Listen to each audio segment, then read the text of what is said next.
guys, welcome to the third episode of Talking Out Loud with Kenisha. And today I have a very special guest. I have a guest all the way from LA today.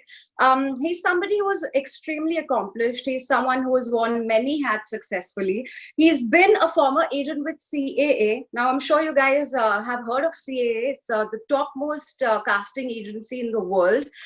So he's been an agent with CAA. He's also been a network executive with major networks like CBS and MTV. And now he's pouring into the world of music. He's become an international DJ after this whole successful stint as a corporate honcho. He happens to also be somebody that I'm known to, albeit very briefly, but I have known him in my personal life. Very inspiring, very full of life, somebody who I can say is effervescent with his energy. Please welcome on my show today, Jigar Thakarar. Hi, Jigar. Welcome to Hi, Talking Out Loud with Kenisha. Kenisha on my third episode. So excited to be here and support your new show and sort of get to know each other on a little bit deeper of a level here. So yeah, I'm excited to talk with you today and experience a little bit of what you're wanting to know outside of what we've discussed already. So Jigar, you've been very impressive as a person to me because first of all, let me start by saying you have been an alumnus of one of the most prestigious colleges in the world. You've studied at the Berkley Institute, and then you went on to becoming so successful in your corporate field, and then you transitioned into music. How did this transition happen, and was it something that you always wanted, or this grew on you? Because it's so radically different from being a corporate honcho, it's very, very radically different. Yeah, well, I can tell you that music has always been something that has been a personal passion of mine. Obviously, listening to it on the one hand, but, I think it all sort of started when I was, in high school. Before I went to college, I really got into electronic music. I was listening to it, that was back in, the early 90s. So this was when it was just kind of getting started. Not many people were even familiar with it. So I was there from the beginning of when it really started to hit the mainstream. And so when I got to college, I really also kind of was in an environment where it was becoming, as an emerging thing. And there was a lot of warehouse parties and DJs playing. And so I started to become sort of fascinated with that whole world and lifestyle. And I actually did start DJing in college. So my first sort of foray was in college. And I was DJing a lot of fraternity parties, club parties, smaller sort of college events. And as you stated, I was, also studying very rigorously academics and whatnot. And so when it came time when I graduated, being at the Berkley High School of Business, it was sort of, expected that you go and work for either an investment bank or a strategy consulting firm. Those were sort of the, key metrics of success. So of course, I wanted to follow through with my studies. And so I did go down the corporate route. I started working for a company called Bain & Company, which is a very prestigious strategy consulting firm. And so what ended up happening is I ended up getting, sort of the business experience first. And I still wanted to kind of pursue entertainment and music because those were my passions. So instead of kind of continuing on with the normal track of going from, college to a consulting firm, and then the next phase would have been to go to business school.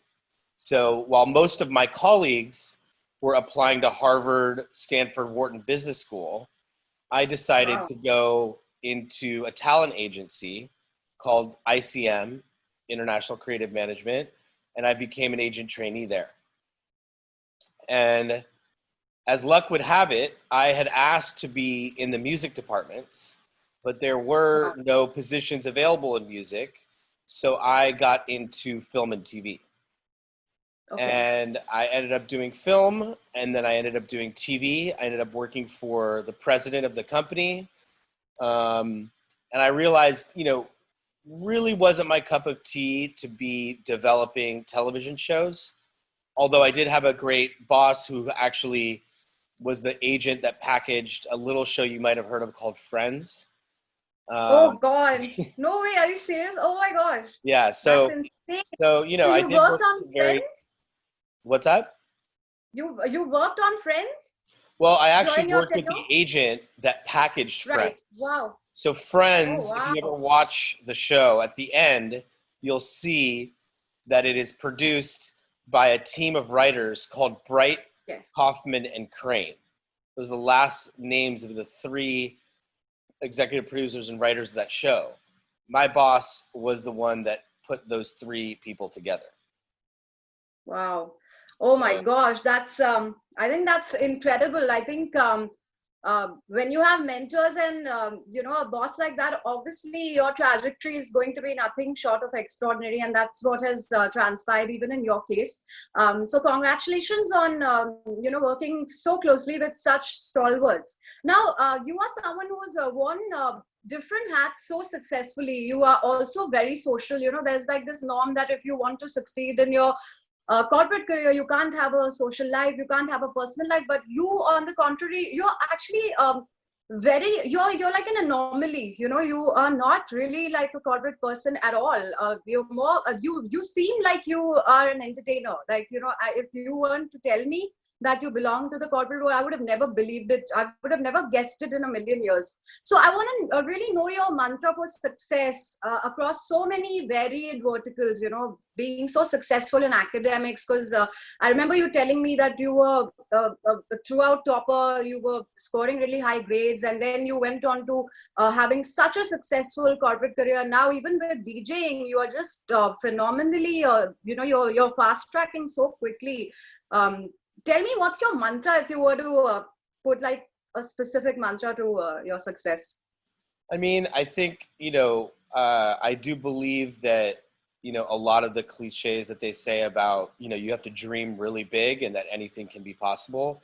I really do believe in that because, I'm 42 years old and I'm just, now starting my career as a DJ, which is, most people would say is, not a easy thing to accomplish, not an easy decision to make.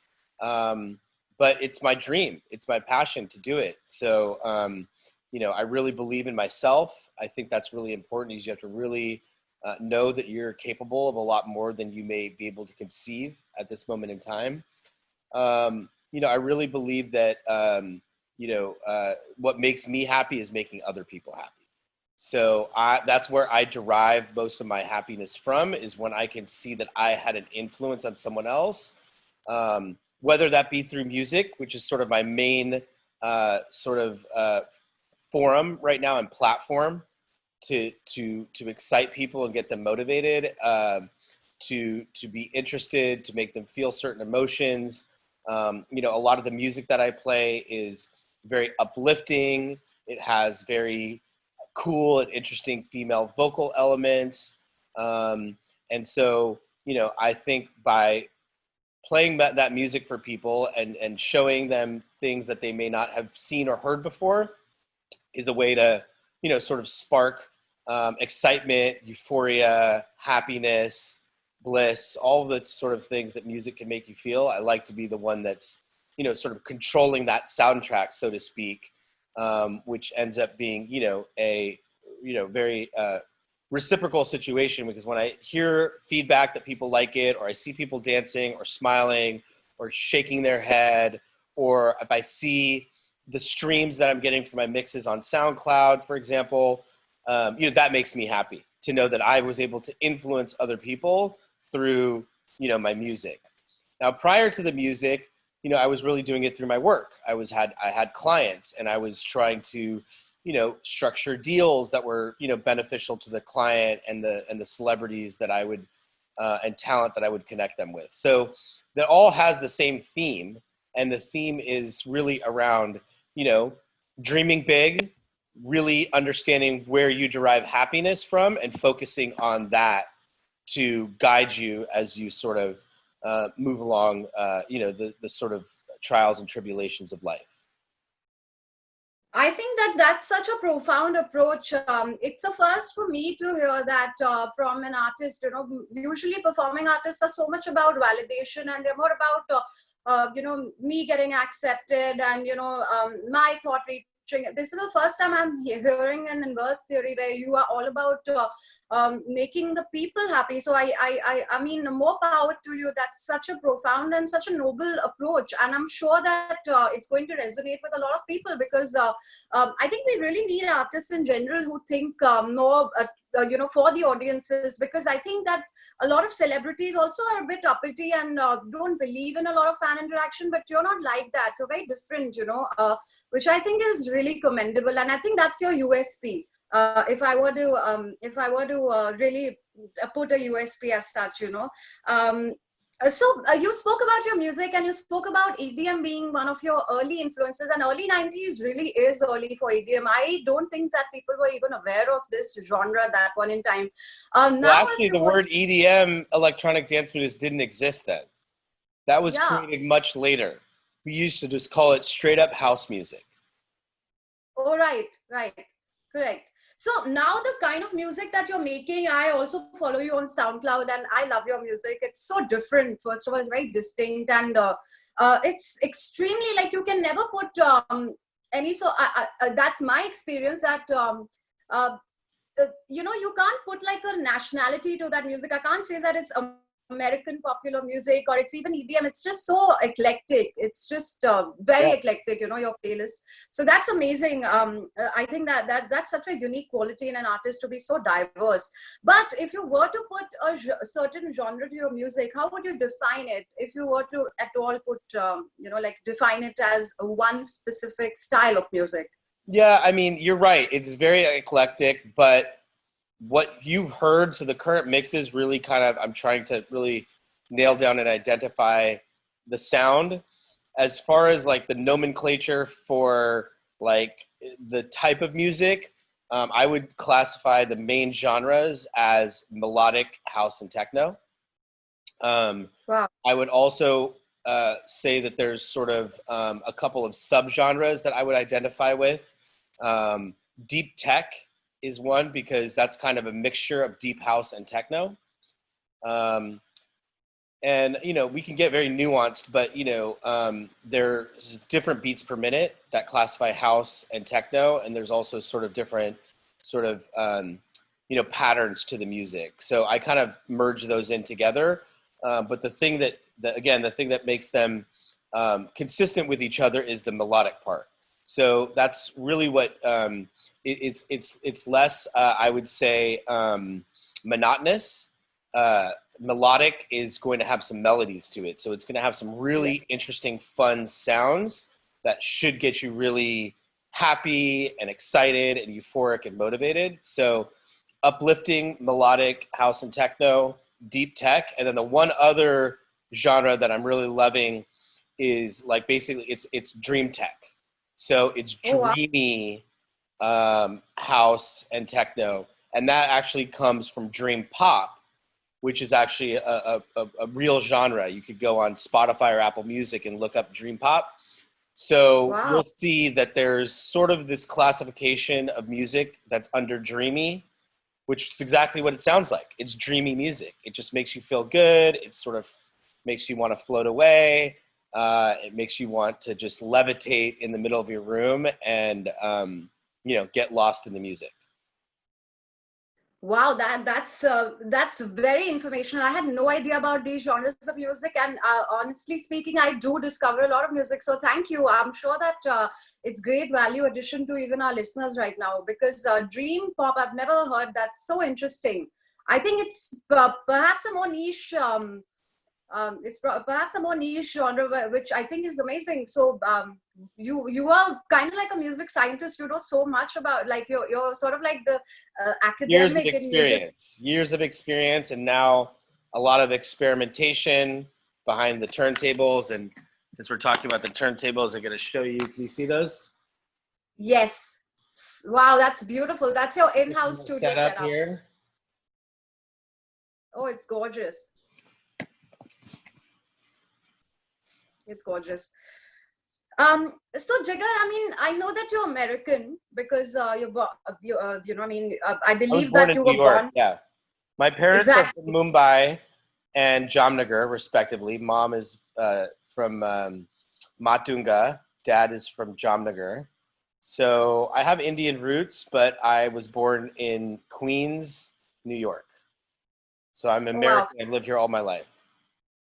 Correct. So, you're essentially American, but then of Indian descent. Do you think that that has an upside to it? You know, you end up looking more exotic and more ethnic. Does that have an upside? And of course, you're an attractive person. So, do you think that sort of like works in your favor, or do you think that it has nothing to do with music merit? I'd like to hear your opinion. I think it can be helpful, but I don't think that it really has any substitute for the raw talent and the content and music that you produce. So I will say that my Indian influence definitely comes out in the music. So you will hear sort of what another genre that I'm actually trying to define, Indo beats. So you may have heard Oh of wow! Afro beats is a thing. Yes, Black Afrobeats. Coffee, for example, is one of the DJs that really is made Afro beats. Um, sort of a very Mainstream. popular mainstream genre. But a lot of DJs and a lot of artists sample Indian, sitar or tabla or Yeah. vocal, but there is Yes. no one owning that, and there is nobody that's really defining it as Indo beats. So I'm going to be the first one to do that. Wow. Of course, Indian music and Bollywood and all of the various aspects of our culture. I want to try and incorporate bits and pieces. I don't necessarily think it's going to be the entire format, but I do want to have infuse some of those influences as organically as possible into the sounds that I'm creating.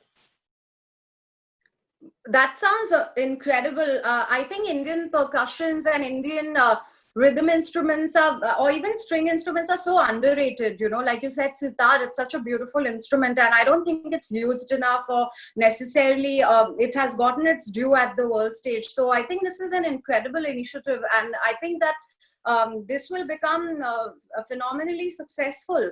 And I wish you luck with this. It sounds really good. I'll definitely be looking out for your music. Um, but now the next thing which I have been very impressed with, and it has also been intriguing to me, is usually somebody with a comfortable job, you know, with a very secured life is never going to take a leap of faith. Um, so brave, you know, so drastic. What do you think has given you the motivation to take this leap of faith, leave your cushiony job, and just start over in a completely new industry? Well, they say if you love your job, you'll never work it a day. So, you know, I may have left my cushy corporate job, but it was still a job. This is my dream. So it was no question that, better late than never. You need to pursue this now because there was this fire inside me. There was this magnetic pull to say that this is what you need to be doing. This is your calling. And, now that I've done it, for example, one of the biggest thrills of my DJ career was to do the opening DJ set for Bob Moses in Miami at the Art Basel, conference, which is pretty high end art community all gathering in Miami to celebrate art music. And so I played at the Delano Hotel in Miami, which is one of the coolest, fanciest hotels there. And it was just a thrill. And I never felt anything like that. And to be honest with you, I was hooked after that. Like, I That was think the turning you point. rightly said that it's very gratifying to answer your calling, but it's not somebody that everyone, something that everyone does. So it's easier said than done. But kudos to you for really, practicing what you preach. It takes a lot of guts, and guts also subsequently lead to glory, which is how it's panning out in your career. So very impressive. Um, but have there been any challenges at all so far? Or it's been rather smooth, that you decided to become a DJ and work started rolling from the very next day? How would you The say it's biggest been so challenge has been coronavirus. Because well, I mean, in all I seriousness. started this in December, and then the coronavirus hit very quickly afterwards. So it's pretty hard to be a DJ if you can't DJ in front Yeah. of a live audience. So that's been the biggest challenge. But I'm hoping. But what I've done is really focused on mastering the art and the technical craft of DJing. I've spent a lot of time getting my materials together and working on photos and content and really banging out some really good mixes. I've done some live streams.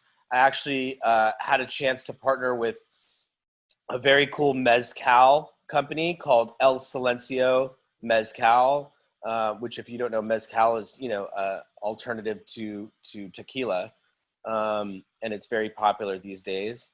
So there was this very cool brand partner, and then we also partnered with a distribution party called Bands in Town. And so Bands in Town is the service that lets you know when your favorite bands are in town. And so they were able to Wow. promote it. And we actually did a live stream several weeks ago, had several thousand viewers.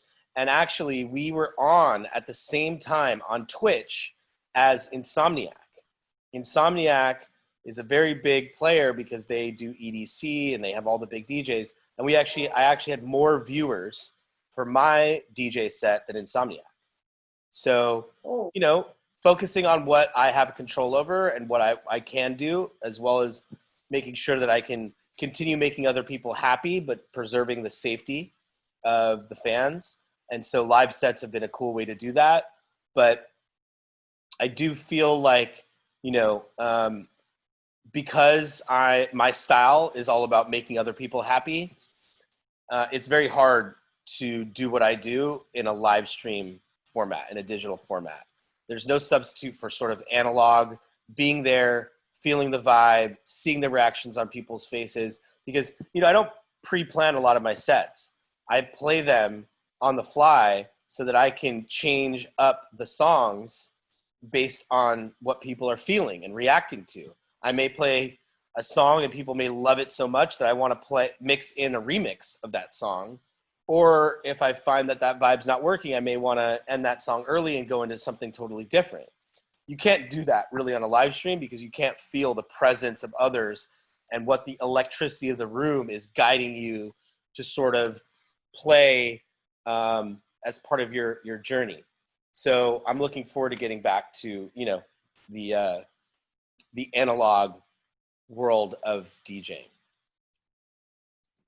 I think that's a very good insight for a lot of live performers, because this coronavirus has hit all the live performers across the entertainment industry. And I would second that, that yes, it does not substitute being in action, being real-time present, but again, I think social media is a pretty effective tool, and to maximize it, to optimize it, I think that's definitely good for us as artists, to get as many eyeballs as we can. And live streaming, I think is something which is so big right now, and there's really a TG for it, there's really a ready audience for it. So I think what you're doing is very, very constructive. So while it can't substitute you being there and really infusing the live energy, but it still is a very proactive step in the right direction. I think that's really commendable.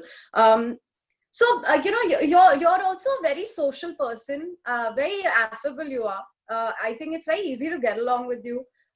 Even the first time I met you through a common friend, it was I didn't feel out of place. So you have this vibe about making someone feel very comfortable, and it feels as though we're talking to somebody that we've known, that we're familiar with. And that is coming from me, and I'm not really an open person. I don't really hang out with a lot of people. I'm extremely closed as a person. What do you think has made you so affable, so likable? Is there a recipe to this sort of likability? Because I'd like to crack it too, and I'm sure everybody would. I mean, it's kind of like when people ask you, is there a recipe for success? Sure, there may be a recipe, but there's probably thousands of them. and every recipe is different for the person. I think, again, I mean, I try to always be upfront, honest, no filter with people. I think people appreciate the fact that I tell them how it is.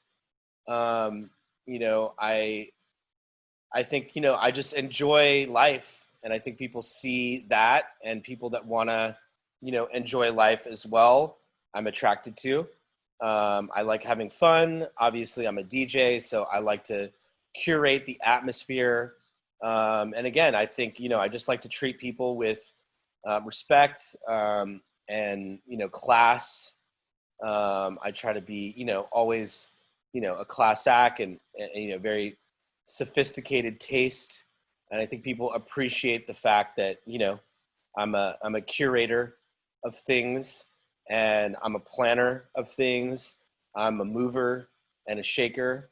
I don't like to watch the world pass me by. I want to play a big role in how my life is and how my friends and family's lives are. So yeah, I kind of grab the bull by the horns, so to speak, and really be the architect of my life and my surroundings. And I think people are attracted to that. That's incredible. I think that's a very powerful approach. I think that's what all the motivational speakers now talk about, how you should be proactively making your choices, and like you very beautifully put it, be the architect of your life. Do you think that it helps being so social and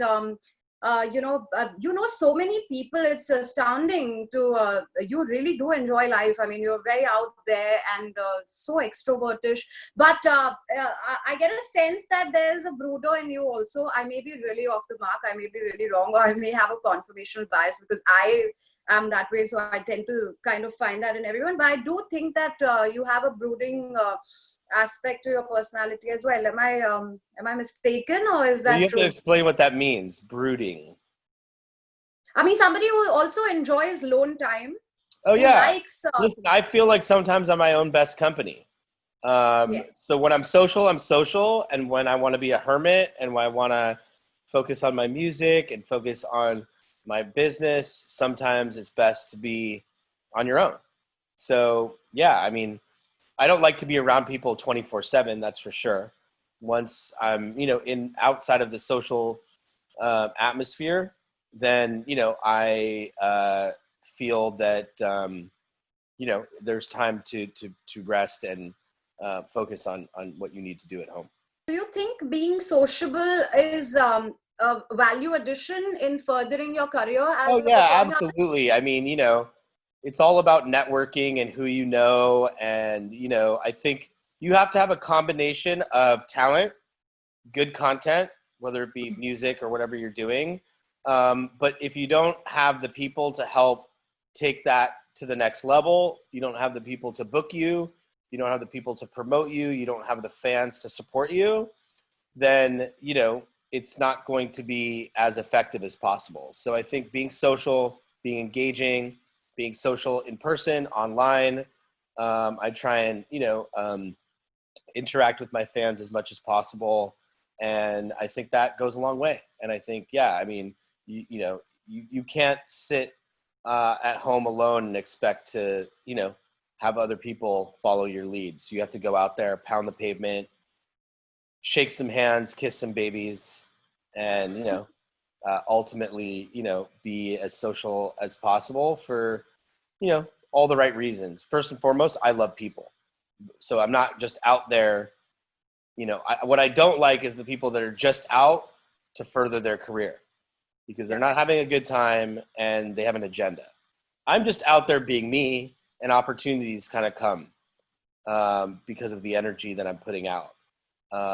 So that's kind of more my style. I think that's amazing. I think, like you rightly said, a lot of people are out there just to further their agenda, and it's so much so that it makes you a little cautious as a person as to why somebody is trying to be so friendly. But like you said, I think that's your distinguishing factor, that you're authentic and you really do love people. I think that over a period of time, people can tell when somebody is the real deal and when someone's just sort of being in touch or, sort of being friendly because they want to further their career. Amazing. That's I think that's you're genetically probably wired to be successful in the entertainment business then, because I think that's a big up. Now, what is your ultimate goal with your music? Since you spoke about you being interactive with your fans and live streaming, is there a particular vision you have, or you're just playing by ear and seeing where it I takes mean, I'd you? like to be, an international A-list superstar DJ and Okay, producer. so that's wow. So that's amazing. I think that I mean, I wouldn't want to put any comparisons, but I hope that you can be the next major Bonobo, or I don't know, Avicii, or I don't know, like maybe a DJ Snake or whoever the most popular DJ Yeah, is. that'd be good. Um, That so would be the my dream. final question to you is, where can we catch your music, and what do you have in store for your Indian fans? Do you have any plans for your Indian fans at all, or you're going to mostly focus on the Yeah, international? no, I think I was mentioning this to you on previous conversations, but I really do want to come to India and tour. So as soon as, the coronavirus situation has changed, and they're allowing travel, I would like to get a tour set up in India. I'm really, really looking forward to playing in Goa. That's my dream. As far as India is concerned, is I really want to play in Goa, and I really want to play at Playboy Club if that's still around when I get back, because I really like that venue.